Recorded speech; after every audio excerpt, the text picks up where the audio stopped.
Good afternoon, guys. This is Marsha, and my co-host is Andre. And today we have the lovely Miss Sahai Whittingham Maxwell, who is a parish court judge in Jamaica. Welcome, welcome, Miss Sahai. How are you doing today? Thank you, Marsha. Thank you, Andre. I am good. I am on a rest day, so it's a good day for me. So can't complain. All right, thank you for that, for telling us that. Now, can you just give us a little information about your upbringing or your background growing up in Jamaica? Thank you. Okay, so I am from Montego Bay. Yes, that's where I was. You're from Montego Bay too. Look at that. Yes, So, yes. I was born in Montego Bay. Went to school in Montego Bay. I attended the Albion All Age School, which is a shift school. Yeah, near my community. Yes. Oh, oh, sorry. Anyways, this is an interview. Right. So Glendevon. I come from Glendevon. I'm from Norwood, and so I went to Albion.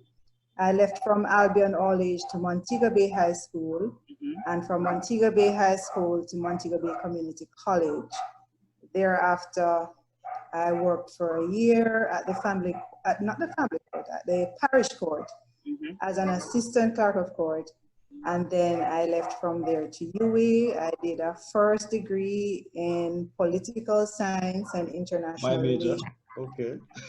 Say that again? That's my major.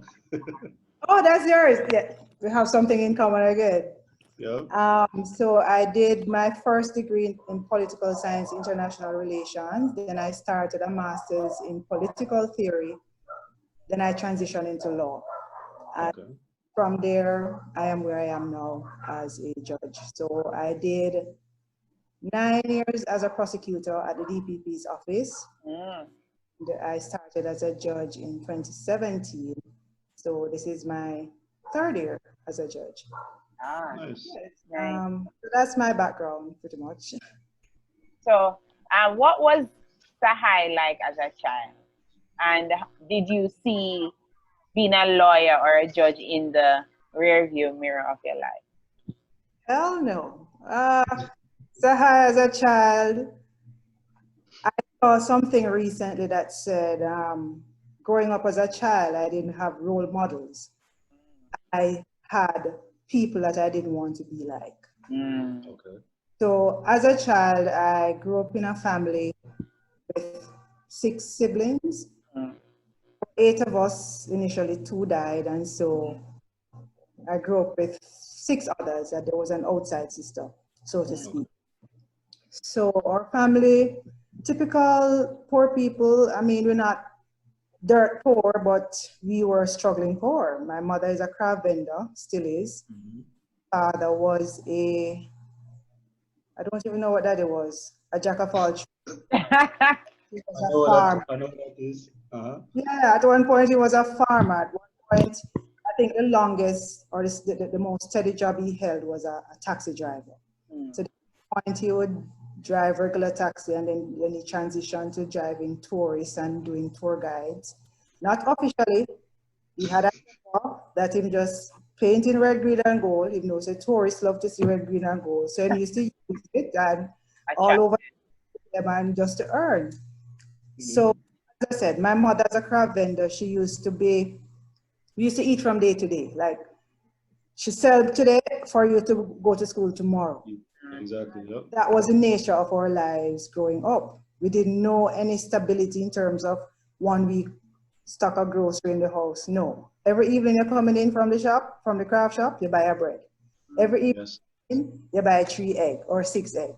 So it was like, but as I say to people, I grew up poor, but I didn't appreciate how poor I was. My father, he did everything to make us feel empowered. So for example, he used to take us to the beach every Sunday religiously. And then in between the Sundays, whichever morning before school, he could take us to the beach at Sunset Beach. He would take us there. And because the beach is so free and open, we just enjoyed life at the beach. Yep. Yeah. So we were always cushioned to an extent from the realities of our poverty. but we saw them made the best of what they had. And so for my own path, I remember when I was used to go to Albion School, when I was on the morning shift, I would have to come to my mother's shop at the end of school every day. And thereafter, I used to braid tourists hair. So when I come from school, she used to have a white person sitting there waiting for their hair to be braided. And 10 US or 20 US, that would provide lunch money for me and my siblings for the next day and couple of days. So I was earning without even appreciating the extent of my earnings at the time. I saw it as a way I was just learning how to braid hair and developing a skill. And then when I'm on evening shift, I used to have to come with her in the mornings and tourist here until time for school at 12 o'clock. This continued up to Montego Bay High School. When they go high school now, you kind of feel cute because high school you're there and you don't really want nobody see you as this high school girl in a craft market or braid tourist here. Yeah. So we never appreciate then that pride or false pride that was developing in me was not good for me because I resented it at that point. Mm-hmm. Still making a difference in my household. So that's why I still did it. And so that continued until I finished high school, went to COMC. When you go COMC now, you have more class time on your hands, so less time to be at the craft market. So I kind of transitioned away from that. So what I started to do at COMC was to sell like items from my mother's craft shop. So for example, right. So I don't know if you know those little wristbands that you can use crochet thread to make and write them and those things. I used to make those and sell at school. So get the wrap skirts. I don't know if you know those Jamaican wrap skirts of different. My mother used to sell them, so I used to take those from her and sell at school. And then it became fun after a while because people were embracing it. They didn't see me as just a poor child trying to survive. They saw it as an entrepreneur. Yeah. It came across to them more like I was building a culture of Rasta, and so then I became to be known as the Rasta student, the girl who is about red, green, and gold and these things. So it became more cultural and in terms of cultural identity for others than it was about merchandising, because everybody wanted to be a part of the rap skirt crew. Everybody wanted to be a part of the wristband crew. So it became that. I think you became the plug for all of those goods and items. Yeah. So that was me through COMC, and then for law, when I went into law, it was worse in terms financially because I didn't even see myself as going to university, much less to be a lawyer. I mean, no family has ever been to high school, much less university. So but what it did for me was it opened my eyes to the fact that I have younger siblings. And my brother that follows me immediately, yes, the one right next behind me, he was motivated by what I was doing in terms of the path, educational path. And he did well at his primary school, he passed for Cornwall, and then I saw that he wanted to bond with me in a way that I didn't understand then, and I'm understanding it better now, that someone he did back then was really trying to bond with me to create that light for him to take him through the education. Because you had the blueprint. Like you had the blueprint, so like him seeing you doing all that you were doing and him wanting to do that, so he basically wanted to position himself to find out how to do it. Yeah. Exactly. So when I went to law, I worked from first year. I did little jobs, and I did I did the selling again. I continued to sell my wrap skirts. Started braiding here on campus, and then when I went to Barbados, because I did first year Jamaica, 2 years in Barbados. I took my wrap skirt business to Barbados, and that is sell off, guys. Yes, man. The Asians, they were anything they can touch that looks Jamaican. Jamaican. Yes, Culture exactly. strong. So Yeah. it brought me through, and as I said to people, there were days when I woke up not knowing what breakfast was going to be, and I laughed about it. So what I did, I never used to get up to go to school. I just sleep through breakfast, and I know when it's like 12 o'clock, 1 o'clock when to eat lunch, I get up. A group of us used to go on campus and pick ackee, and then we come back and cook it and cook some dumpling. Yes, man. Yeah. We made it fun. We didn't depress ourselves in a situation that could have and should have been depressive for others. But I am here. I triumphed through that because even though I did not from childhood say I want to be a lawyer, I want to be that, I knew I did not want to be a car vendor.